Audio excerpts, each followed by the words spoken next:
রোহিঙ্গা সংকট বাংলাদেশের জন্য বড় চ্যালেঞ্জ। রোহিঙ্গা প্রত্যাবাসনে বিশ্ব নেতাদের এগিয়ে আসার আহ্বান জানিয়েছেন অন্তর্বর্তী সরকার প্রধান ডক্টর মোহাম্মদ ইউনূস।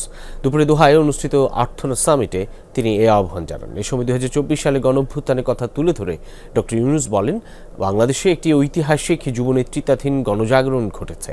বৈষম্যের বিরুদ্ধে শুরু হওয়া প্রতিবাদ পরিণত হয় ন্যায় বিচার, সুশাসন ও জবাবদিহিতার জাতীয় আন্দোলনে। আজকে বাংলাদেশের তরুণরাই সমাজের ইতিবাচক পরিবর্তনের মূল চালক। এ সময় অন্তর্ভুক্তিমূলক পরিবেশ গড়ে তুলতে সকলকে একসাথে কাজ করার আহ্বান জানান তিনি। বলেন, নতুন ধরনের অর্থনীতির কথা বলা হচ্ছে, যেখানে অর্থনীতির কেন্দ্রে ব্যক্তিগত লাভ নয় বরং সামাজিক সমস্যার সমাধানই হওয়া উচিত।